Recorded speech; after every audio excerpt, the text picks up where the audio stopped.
Lipstik adalah produk kosmetik dengan berbentuk padat atau semi padat yang diaplikasikan pada bibir untuk memberikan warna, kilau, perlindungan, dan kelembapan. Nah, selanjutnya kita ke tujuan pembuatan lipstik. Yang pertama, untuk memberikan warna pada bibir, dan yang kedua, untuk mempercantik penampilan bibir, dan yang ketiga, untuk menjaga kelembapan bibir, dan yang keempat, untuk menyehatkan bibir, dan yang kelima, untuk melindungi bibir. Nah, apa sih lipstik itu? Lipstik adalah produk kosmetik dengan berbentuk padat atau semi padat yang diaplikasikan pada bibir untuk memberikan warna, kilau, perlindungan, dan kelembapan. Saya akan menampilkan Dena ruangan produksi sediaan lipstik. Beberapa poin yang saya singkatkan untuk penjelasan pada Dena. Yang pertama ada penerimaan bahan baku. Yang kedua penyimpanan bahan baku. Yang ketiga penimbangan. Yang keempat persiapan bahan atau peleburan. Lalu yang kelima pencampuran. Lalu yang keenam penyiangan atau filling di lipstik. Lalu yang ketujuh pendinginan lipstik. Lalu yang kedelapan perakitan dan pengemasan pada lipstik. Lalu yang kesembilan quality control, yaitu melihat kualitas pada produk. Lalu yang ke-10 penyimpanan produk jadi. Lalu untuk yang ke-11 pengiriman. Ke-12 ruang ganti dan locker. Lalu yang ke-13 kita melakukan ada ruangan untuk cuci tangan dan beserta toiletnya. Pengendalian mutu lipstik. 1. Cek bahan baku. Tahap awalnya adalah memeriksa semua bahan yang digunakan karena untuk memastikan bahan aman. 2. Uji warna dan tekstur lipstik setelah bahan dicampur menjadi produk. Dilakukan pengujian warna dan tekstur. 3. Standarisasi proses produksi. Proses pembuatan harus memenuhi standar kualitas. Peluang usaha. Yang pertama, target konsumen luas. Yang kedua, potensi keuntungan sangat besar. Yang ketiga, tren kecantikan berkembang. Yang keempat, modal usaha relatif terjangkau. Yang kelima, permintaan pasar tinggi. Baik, di sini saya akan menjelaskan analisis usaha. Ada beberapa poin. Poin yang pertama yaitu modal awal bahan baku atau wax, minyak, pigmen, dan peralatan cetak lipstik. Poin yang kedua, estimasi biaya produksi, perbuat, dan potensi margin keuntungan yang menjanjikan. Poin yang ketiga, target pasar remaja, dewasa, muda, dan pecinta produk natural. Baik, saya akan menjelaskan 3 poin yang baru saja saya bacakan. Poin yang pertama yaitu modal awal, yang artinya biaya yang dibutuhkan untuk memulai usaha seperti membeli bahan baku, yaitu wax, minyak, pigmen, dan peralatan cetak lipstik. Yang kedua, estimasi biaya produksi dan keuntungan, yang artinya menghitung biaya pembuatan setiap lipstik dan memperkirakan keuntungan yang bisa diperoleh dari penjualan.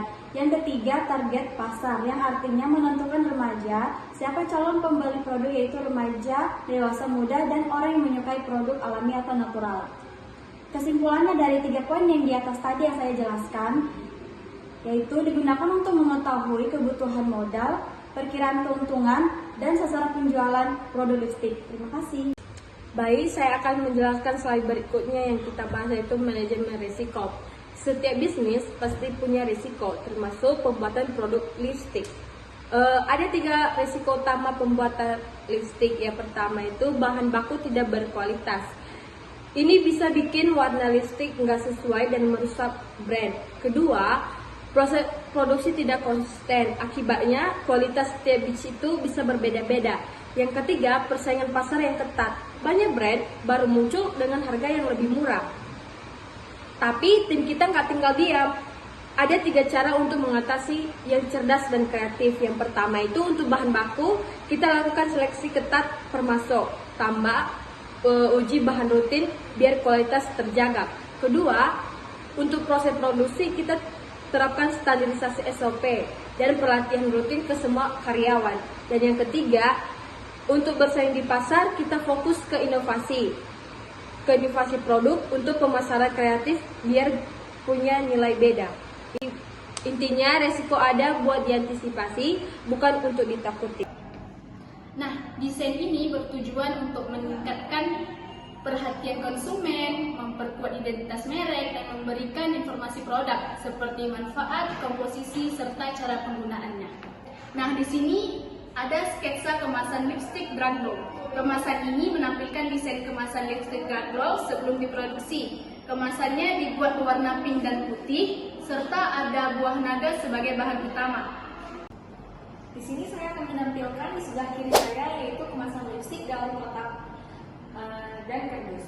Slide ini menunjukkan produk yang sudah dikemas dalam kotak dan kantong distribusi. Kemasan berfungsi melindungi produk selama penyimpanan dan pengiriman, sekaligus meningkatkan nilai jual dan kesan profesional pada produk. Kemasan yang baik juga membantu proses pemasaran dan distribusi produk pada sediaan lipstick yang sudah akan kami jual. Nah, di sebelah kanan saya ada hasil sketsa akhir dari produksi sediaan lipstick Draglow. Nah, dari slide ini menampilkan hasil akhir produk setelah desain diaplikasikan. Produk terlihat lebih menarik, modern, dan siap dipasarkan. Tampilan kemasan yang menarik menjadi salah satu strategi kewirausahaan untuk meningkatkan minat beli konsumen dan membentuk citra merek yang kuat. Ada 3 kesimpulan. Yang pertama, lipstick bukan hanya soal warna, tapi juga untuk perawatan bibir. Yang kedua, proses pembuatan harus hati-hati dan terkontrol dengan baik. Dan yang ketiga, yuk mulai buat lipstikmu sendiri dan jadi wirausaha kecil.